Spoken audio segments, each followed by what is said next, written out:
Welcome to Andhraprabha. నేను ప్రియా కౌశిక్. ప్రస్తుతం మనతో పాటు మాస్టర్ గౌతమ్ గారు ఉన్నారు. ఈయన ఎన్నో ఏళ్లుగా ఎంతో మందికి యోగా నేర్పిస్తూ వస్తున్నారు. అయితే ఇంటర్నేషనల్ యోగా డేని పురస్కరించుకొని ఈ రోజు వారితో మాట్లాడదాం. నమస్కారం గౌతమ్. నమస్తే అండి.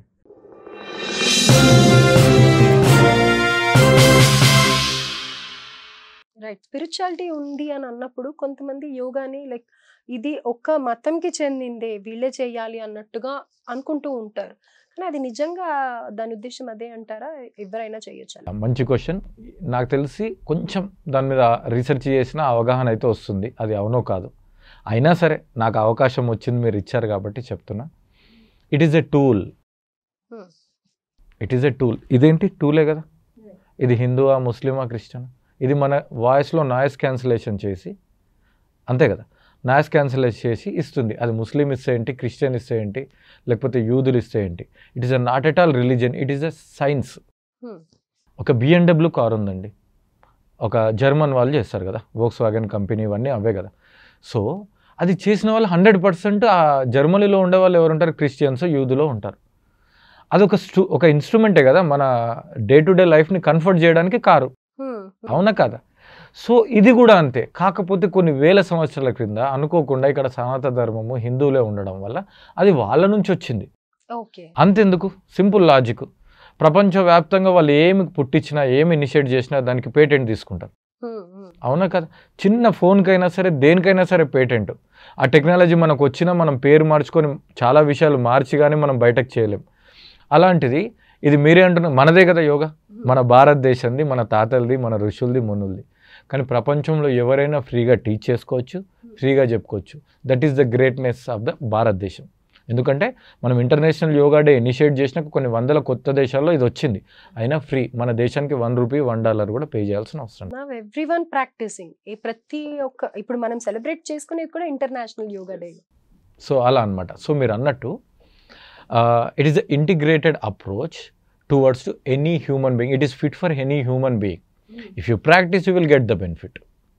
ఒక యాపిల్ తింటే ఒక క్రిస్టియన్ వాడికైనా, ఒక ముస్లిం వాడికైనా, ఒక హిందూ వాడికైనా, లేకపోతే ఇంకా సోకాల్డ్ ఇంకా ఏ రిలీజియన్ అయినా, ఏ రిలీజియస్లెస్ పీపుల్ అయినా సరే, యాపిల్ తింటే ఏమొస్తుంది, యాపిల్ టేస్ట్ వస్తుంది. అది మన శరీరంలో ఒక హెల్త్ని లేదంటే ఒక హంగర్ని సాటిస్ఫై చేస్తుంది. అలానే యోగా నేను చెప్పిన ఆస్పెక్ట్స్ అన్నిటికీ హెల్ప్ అవ్వడానికి, అప్లిఫ్ట్ అవ్వడానికి ఉపయోగపడుతుంది. ఇది ఎవరు చేసినా సరే it is not related to any religion. Right. అయితే ఇప్పుడు మామూలుగా జ్వరాలు వస్తూ ఉంటాయి, పోతూ ఉంటాయి. మనకు ఎవరికి పెద్దగా అవేర్నెస్ లేదు. అప్పటిదాకా బ్రీతింగ్తో కూడా మనకి పెద్ద పెద్ద రోగాలు వస్తాయి అని, until or unless corona virus వచ్చే వరకు. కరోనా వైరస్లో బ్రీతింగ్ అంటే చాలా ఇంపార్టెంట్. అసలు మాస్కులు కట్టుకోండి, లేకపోతే పొల్యూటెడ్ ప్లేసెస్కి వెళ్ళొద్దు, ఒక నలుగురు ఉన్న చోటుకి వెళ్ళొద్దు, ఇలాంటి రెస్ట్రిక్షన్స్ ఎన్నో చూసాం. అప్పటి నుంచి అమ్మో మనం పీల్చుకునే గాలి కూడా చాలా ఇంపార్టెంట్ అన్న విషయం తెలుసుకున్నాం. రైట్. కానీ కొంతమంది పుట్టడంతోనే ఆస్తమా అని, లేకపోతే నిమోనియా అని, లేకపోతే బ్రీతింగ్ ఇష్యూస్తో, లంగ్స్ ప్రాబ్లమ్స్తో ఉంటూ ఉంటారు. అక్కడికి వెళ్ళాక కొంచెం ట్రీట్మెంట్ ఏదైతే వాళ్ళు చేయాల్సింది ఉంటుందో మెడిసిన్స్ ద్వారా చేస్తారు. కానీ అట్ లాస్ట్ వాళ్ళు డైరెక్ట్ చేసేది దేనికి అని అంటే కనుక యోగా చేయండి, రెస్పిరేటరీ ఎక్సర్సైజ్ చేయండి అని అంటారు. So here comes the major role of yoga, breathing. So how is it important and how can we change our lifestyle from yoga and get a good health from yoga? Excellent question అండి. చాలా మంచి పెద్ద question. First okay, I can take 10 episodes to explain this, but here let me take 1-2 minutes extra for this. So simple thing అండి, భూమి మీద 84 లక్షల జీవరాశులు ఉన్నాయి, ఓకేనా. మనిషి తప్ప మిగతా ఏ జీవరాశుడికైనా ఎవ్రీథింగ్ ఫిక్స్డ్ కదా. ఒక కుక్క యొక్క రెస్పిరేషన్ని మనం మార్చగలుగుతామా?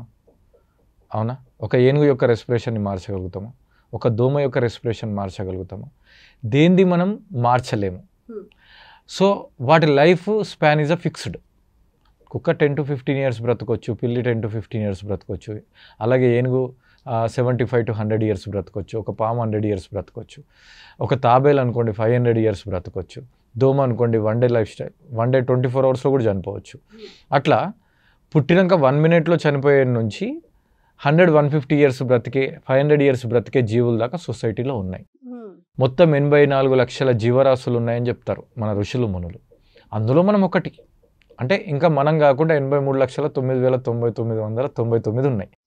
వాటి యొక్క ఏది మనం లైఫ్ స్పాన్ని కానీ మైండ్ సెట్ ఏమీ మార్చలేం. అంతో ఇంత కొంచెం ట్రైనింగ్ ఇస్తే మన మచ్చిక చేసుకున్న జంతువులు ఎంతో కొంచెం ట్రైనింగ్ ఇవ్వచ్చు కానీ మనిషి 40 సంవత్సరాల్లో చనిపోయే వ్యక్తి ఉంటాడు, 100 ఇయర్స్ బ్రతకొచ్చు, కొంతమంది 100, 110 కూడా బ్రతుకుతున్నారు. రీజన్ ఏంటంటే వాళ్ళ ఇంటేక్ ఆఫ్ ద బ్రీత్.